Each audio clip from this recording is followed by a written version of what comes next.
Si bien se ha hablado mucho del protagonismo de los nazis en México durante la Segunda Guerra Mundial, pocos han dado a conocer el papel de la Falange Española en México. Primero que todo debemos tener claro que tanto el PAN como el sinarquismo y los Dorados, dentro de los movimientos antirrevolucionarios más destacados, recibieron subsidios de la Falange y tuvieron cierto grado de influencia de la Alemania nazi desde su fundación.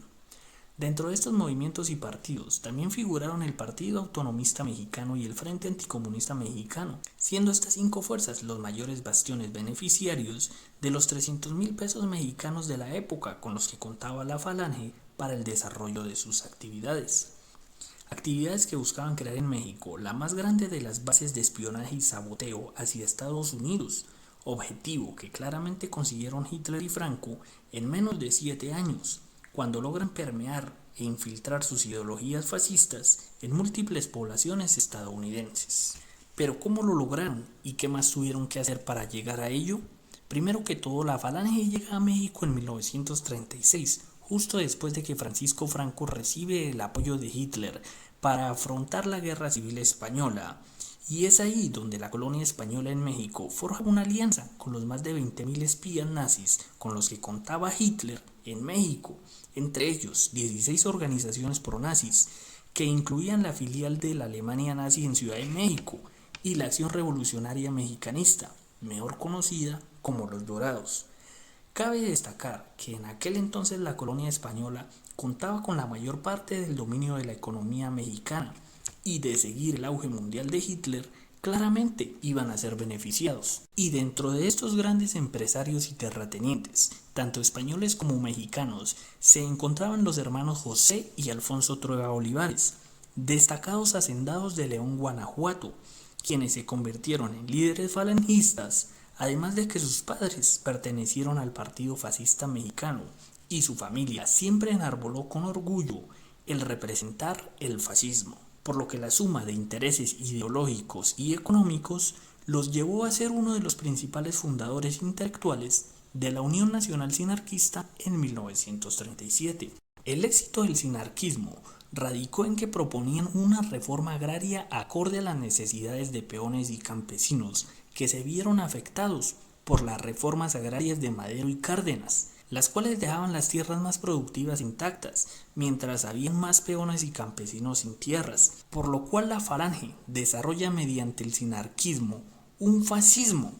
donde se culpaba a los gobiernos revolucionarios de ser los causantes de su miseria. Además les plantearon la reforma agraria de Hitler para implantarla en México, y el campesinado y la clase media la encontró viable, dado que beneficiaba tanto a terratenientes como a peones, tal y como lo hizo Hitler al poner de acuerdo a los Junkers o hacendados con los Bauern o peones, donde claramente se estaba dando mejores resultados. De esta manera, la Falange iba formando su gran ejército ideológico en México, y como todo ejército requiere cierta destreza en el uso de armas, por lo cual empezaron a importar material bélico desde Europa,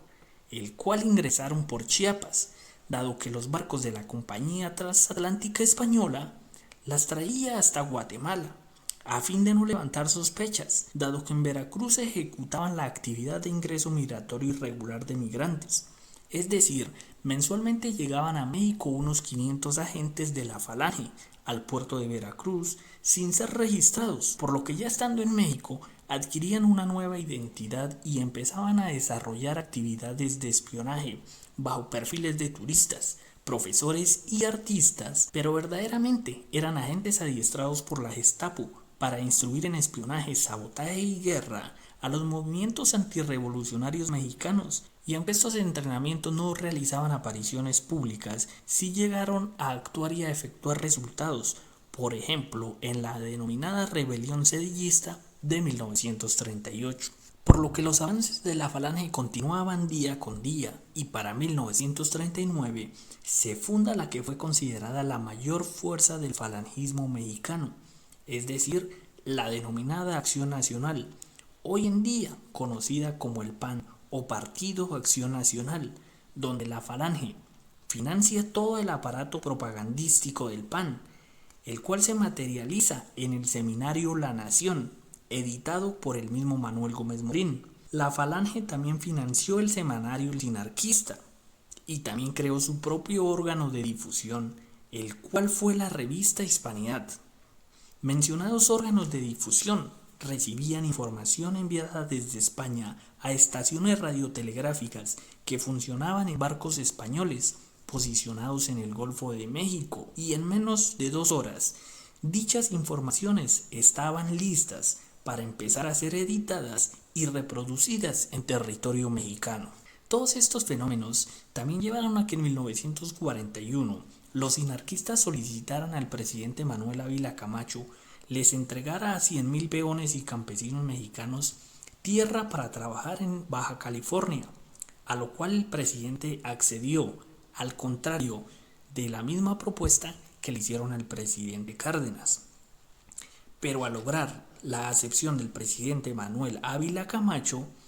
se da una gran victoria para el falangismo español, dado que logran inculcar el denominado Estado sinarquista en la frontera estadounidense, lo cual hizo que sus militantes crecieran, y para 1943 los sinarquistas ya contaban con 500,000 miembros y Acción Nacional con 200,000. Este fenómeno logró cumplir el primer objetivo de la Falange, el cual era fomentar el antiestadounidismo en toda la frontera, el cual logró permear territorio estadounidense a finales de 1943, cuando el movimiento sinarquista logró llegar a Chicago por medio de trabajadores mexicanos que laboraban en Estados Unidos,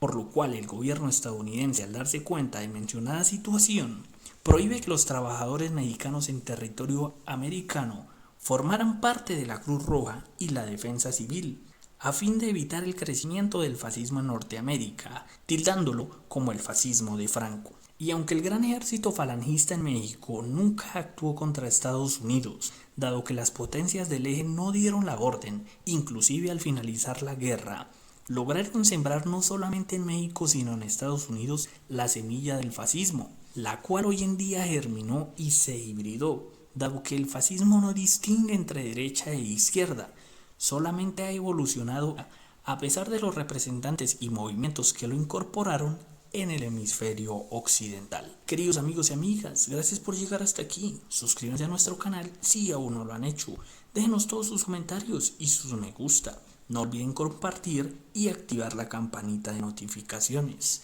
Este es su canal Divulgando Memoria.